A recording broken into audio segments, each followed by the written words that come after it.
Alors le verre déjà c'est un isolant, hein. C'est pour ça que je peux le tenir donc à la main. Hein. C'est un très bon conducteur de lumière, vous voyez la lumière qui passe à travers la baguette mais pas la chaleur. Hein. C'est le principe de la fibre optique, la barre peut faire 2-3 mètres de long, vous aurez toujours un petit faisceau lumineux au bout de la baguette. Hein.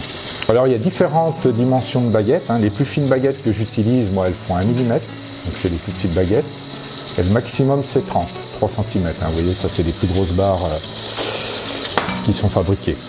Mais bon, je fais essentiellement des petites pièces, hein, je ne fais pas de gros sujets. Alors il existe différentes qualités de verre, hein. Le verre que j'utilise, moi c'est un verre borosilicaté. C'est un verre qui fond entre 1002 et 1400 degrés. Hein. Le point de fusion de ce verre, il le donne exactement à 1260. Hein. Alors l'avantage de ce verre, c'est qu'à l'état visuel, c'est pratiquement la même chose que le cristal au niveau de son éclat. Par contre, ce qui le différencie, ce verre, c'est si on le taille, il n'a pas de reflet, le cristal en a. Mais l'avantage qu'il a, c'est qu'une fois que la pièce est faite, pour des petites pièces, c'est pas nécessaire de le recuire. Il ne se détrempe pas ce verre à la flamme.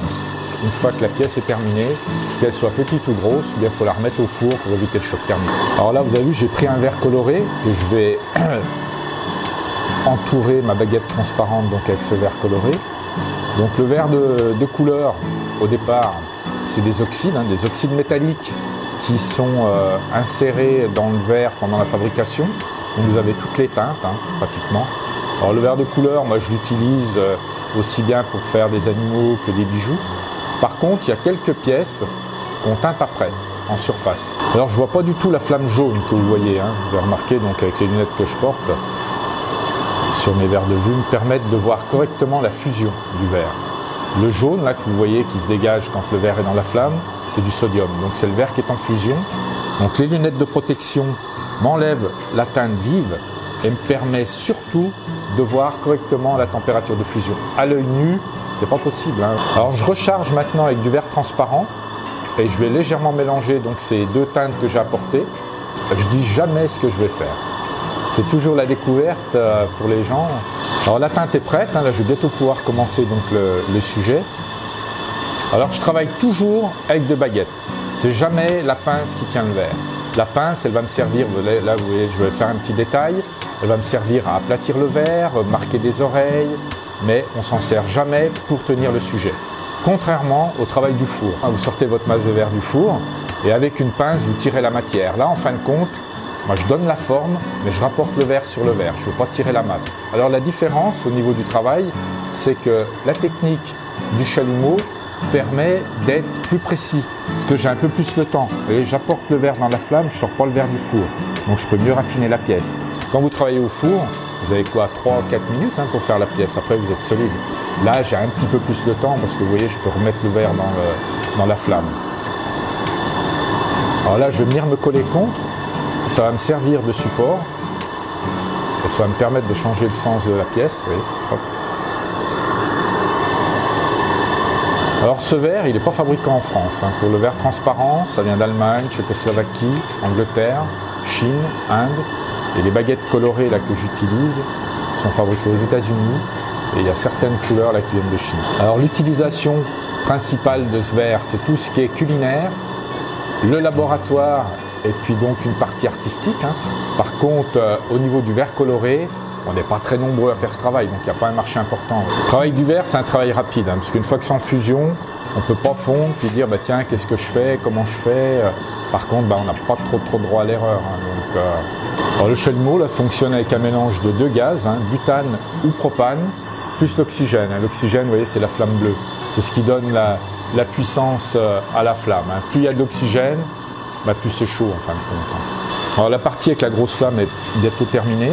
Là, je viens légèrement chauffer le dessous. Et maintenant, je vais changer de flamme. Vous voyez, le chalumeau, il a 3 buses différentes.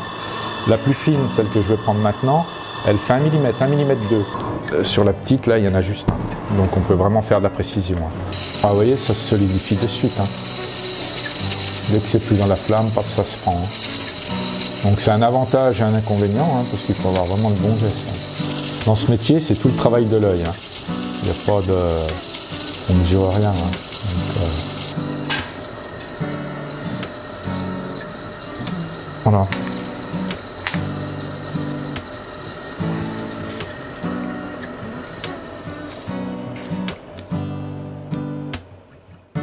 Donc je suis devenu fileur de verre par hasard, en fin de compte.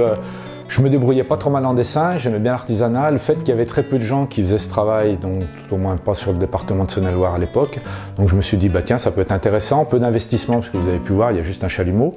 Par contre, le seul gros souci que j'avais, c'est qu'il n'y avait aucune formation pour ce travail. Et il n'y a toujours pas de formation. Donc j'ai quand même rencontré quelqu'un qui faisait ce travail, qui m'a dit, écoutez, je prends personne, mais si vous voulez venir me voir une après-midi, il n'y a pas de problème. Ok, donc j'y suis allé 2 heures chez lui, il m'a fait voir un sujet. Donc il m'a fait voir un sujet, j'ai essayé d'en faire un, j'ai pris la liste matérielle et ça fait 35 ans. Alors pendant 3 ans, moi j'ai fait ça en double activité. Vous pensez bien que je voulais pas quitter un boulot et puis me lancer à l'aveuglette pour faire ce travail. Et puis depuis 32 ans, c'est notre activité principale.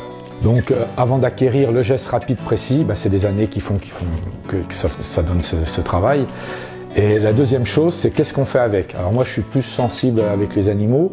Les animaux déjà, si vous aimez mieux, tout le monde aime les animaux pratiquement. Vous touchez toute personne, aussi bien les petits-enfants que les mamies et papis. Donc vous avez tout le public. Et moi la première fois que j'ai vu faire ce travail, ce qui m'a vraiment séduit, c'est qu'avec 2 baguettes, en quelques minutes, vous sortez un produit fini. Et il y a peu de métiers d'art où vous sortez un produit fini aussi rapidement. Et c'est du travail de démonstration. Moi, je ne conçois pas d'exposer sans démontrer mon travail. Je n'ai pas la maîtrise de travailler vraiment des gros diamètres comme certains verriers où ils vont faire vraiment des grosses sculptures. Moi, ce n'est pas spécialement ma préférence. On vend essentiellement ici. On ne fait que de la vente directe, donc que du particulier.